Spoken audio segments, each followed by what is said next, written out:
The bear and the ram is a two-man defense. In this particular defense, we'll choose the option of pushing the opponents away from us. One of the opponents towards our 12 o'clock and the other one towards our 6. The other alternative would be to group them together, which you could do. You could alter the technique if you wanted to.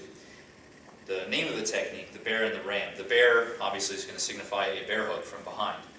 The word ram is going to signify the punch. He's trying to hit you in the face or ram you in the face with his knuckles. So the bear and the ram. Let's take a look.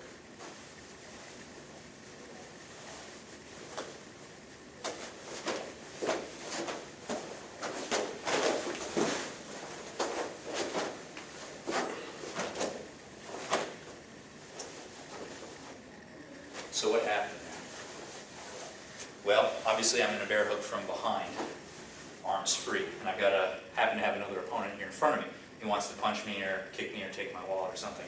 I'm going to pin with my left hand as best I can. It's really not going to do anything except keep his hands out of my face or changing his grip.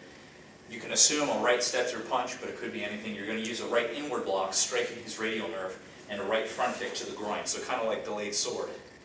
Then, with my marriage of gravity, I'm going to step out towards 3 and crash. 3 times to loosen up his grip. I'm going to cat around his leg, checking his knee as I hit him in the face with my elbow, perhaps heel palm strike, and I'll lock up that arm.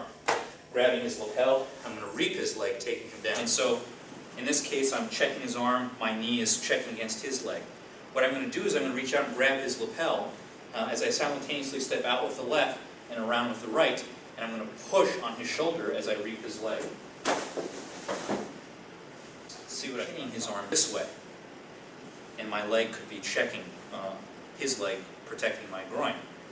Again, my right hand can reach out and grab his lapel. I can step out with the left, around with the right, and reap as I'm not letting go here, but I'm just showing you the direction. I'm pushing on his shoulder. Now I still got opponent number 1 doubled over here towards 12 o'clock. My left foot, which you can think of me as in the left forward bow facing 6, my left foot's going to do a rear crossover, and I can do a right back kick to his groin or solar plexus. Immediately, as he starts to sit up and renew his attack, I'm going to execute a right front kick to the face and begin my cover out. It's a left front kick to his face, boom, a left front crossover towards my original, 11 o'clock or so, and a right snapping knife edge kick to his knee or his groin. You can plant forward with that, whatever you need, or then, again, begin your cover out. So, that's the technique. Let's try it one more time, switching the roles here. So you can imagine I'm in my bear hug. I'm pinning the hands, in comes the punch, or whatever it is, block, kick to the groin, stepping out, crashing the wings. Hopefully that was enough to keep him busy. I can rear crossover, or I can simply drag the feet together, back kick, boom, front kick. If that's enough, great. If it isn't, left front kick to him, front crossover, maybe a knee, maybe the groin, something like that, and I can immediately plant into my cover out, or I could front kick, side kick, and continue my attack. But that's all you need to practice. Now, a couple things I want to bring to your attention. The main one is that this idea you can use you can interchange the base move. In this case, it's a bear hug. Let's bring the opponent behind me again. Locked wing is another one. Let's say he's got my left arm in a hammerlock, palm up, just like that. There we go, with the left hand and the right hand's on my shoulder. There we go. So, same basic principle. In this case, I do have an arm free to defend with. So I can block his punch, I can kick to the groin, and I can begin locked wing. My buckle and my elbow wrapping up, bending the opponent over. There you go. Knee snatch. I could use him as a shield if I wanted to, or I could plow through with his knee and begin the rest of the technique. Back kick, front kick.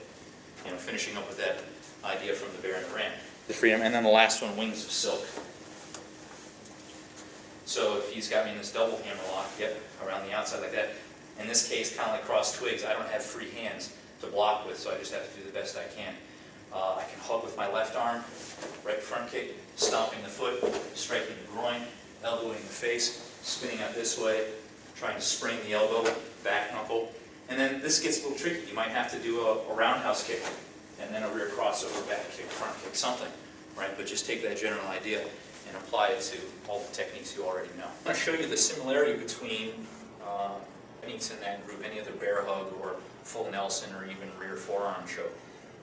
In reality, you're going to be seamlessly picking and choosing tools from all those techniques, and you're going to be fighting as dirty as you can to escape. Let's bring up the opponent, and I'll show you what I'm talking about. First, if I'm in a bear hug, right, and I'm thinking, ooh, captured twig, crashing wings, right? So I'm stepping out towards 3 with my elbow strikes. Maybe I step out, and despite my best efforts, things aren't working, right? And I feel he's getting ready to throw me or do something. Well, maybe I drag back up and I fire a headbutt, boom, and I can fire with loosening his grip up. And then maybe I can transition into another technique, maybe one like spiraling twig, which you'll see.